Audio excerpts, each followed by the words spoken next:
सरकार की ओर से बाढ़ में फंसे हुए लोगों के लिए भेजी जा रही है राहत सामग्री। वही जानकारी देते हुए कार्यकारी अध्यक्ष और मौजूदा विधायक अश्विनी शर्मा ने बताया कि जब तक हम अपने घरों से बाहर नहीं निकलेंगे तब तक हमें कैसे पता चलेगा कि लोगों का कितना नुकसान हुआ है, लोगों को किस चीज की आवश्यकता है। इसी का जायजा लेने के लिए आज उन्होंने पठानकोट के पास लगते गाँव कोलिया का दौरा किया और लोगों के घरों की हालात को देखा कि कैसे लोग अपनी समस्याओं के साथ जूझ रहे हैं। उनके घरों की छत तक टूट गई है। वहीं साथ ही में प्रधानमंत्री नरेंद्र मोदी द्वारा पंजाब को 1600 करोड़ रुपए देने पर उन्होंने कहा कि यह तो केवल उनकी ओर से पंजाब को बाढ़ से जूझ रहे लोगों को राहत सामग्री पहुंचाने के लिए दी गई टोकन बनी है। इसके अलावा लोगों का, किसानों का जितना भी नुकसान हुआ है, चाहे वह फसलों का हो, चाहे पशुओं का हो, चाहे किसी का जानी नुकसान हो या फिर चाहे किसी मजदूर का नुकसान हो, उन सब के आंकड़े बनाए जाएंगे और उन सभी को मुआवजे भी मुहैया करवाए जाएंगे। जिस 1600 करोड़ को लेकर आम आदमी पार्टी भारतीय जनता पार्टी पर बार बार तंज कस रही है, उनको यह नहीं पता कि आज लोगों को सहायता की जरूरत है, न ही किसी टिप्पणी की और न ही किसी राजनीति की। इसीलिए उन्होंने कहा कि आम आदमी पार्टी 1600 करोड़ का मुद्दा बनाकर उसे पर राजनीति न करे, बल्कि जैसे भारतीय जनता पार्टी पहले दिन से लोगों की मदद में जुटी हुई है, इस प्रकार आम आदमी पार्टी भी लोगों की मदद करे ताकि लोगों को राहत सामग्री पहुंचाई जा सके, न कि ऐसी स्थिति में कोई राजनीति करे।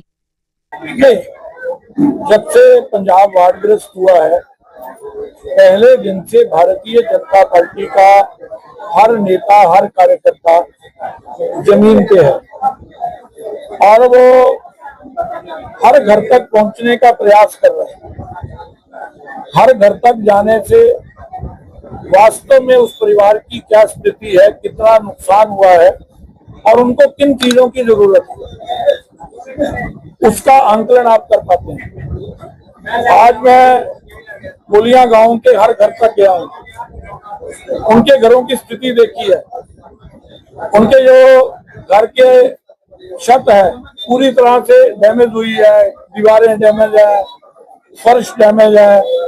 ये जाके पता लग सकता है, सड़क के किनारे पे नहीं पता लग सकता। सही मूल्यांकन जब तक आप घर में नहीं जाओगे तो आपको कैसे पता चलेगा कि इस परिवार को चारपाई की जरूरत है, कैसे पता चलेगा कंबल की जरूरत है, चादर की जरूरत है, मच्छरदानी की जरूरत है, क्या जरूरत है उसे। ये आंकलन बीजेपी घर जाके करेगी। गांव को साफ कराने में, गांव के टूटे हुए रास्तों को फौरी तौर पर चलने योग्य बनाने में पार्टी का कार्यकर्ता दिन रात एक करेगा और वो आगे भी लगा हुआ है। उसी के तहत मेरा आज यहाँ आना हुआ है। आदमी पार्टी झूठ की फैक्ट्री है और यहाँ झूठे लोग पैदा होते हैं। पहली बात तो यह है कि जो प्रधानमंत्री जी ने फौरी राहत दी है वो 1600 करोड़ रुपया दी और उसके अलावा उन्होंने कहा है जो खेत का नुकसान हुआ है, मतलब किसान का, मजदूर का, पशुओं का, सड़कों का, स्कूलों का और इसके साथ साथ हेल्थ का जो नुकसान हुआ है, स्टेट की टीम और केंद्र की टीम सर्वे करके उसका एस्टीमेट बना के केंद्र को भेजे। ये 1600 करोड़ रुपया केवल जो राहत के कार्य चल रहे हैं इनको गति देने के लिए मोदी साहब ने दिया है।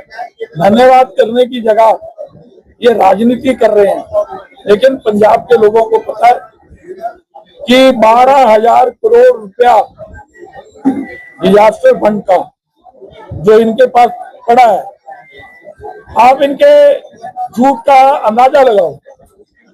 पहले दिन फाइनेंस मिनिस्टर बोलता है कि हमारे पास कोई पैसा नहीं, इनका एक मंत्री मुंडिया बोलता है कि नहीं हमारे पास 13,000 करोड़ रुपया है, दूसरा मंत्री भी बोलता है कि हाँ हमारे पास 13,000 करोड़ रुपया है।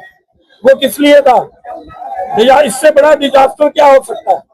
लेकिन ये सरकार अपने आप में पंजाब के लिए डिजास्टर साबित हो रही है और मुझे लगता है कि ये पैसा एडवर्टाइजमेंट में, ये पैसा केजरीवाल की जी हुजूरी में, कोई संवैधानिक पद नहीं है उसके पीछे जो 18-18, 20-20 गाड़ियां चलती हैं, संसदीय को जिस प्रकार से ट्रीट किया जा रहा है, ये जो सुपर सरकार चल रही है केंद्र के द्वारा, इनकी नेतृत्व के द्वारा, जो केजरीवाल के द्वारा, मेरे को लगता है कि दिल्ली के को लूटने वाले आज मेरे पंजाब को भी लूट रहे हैं।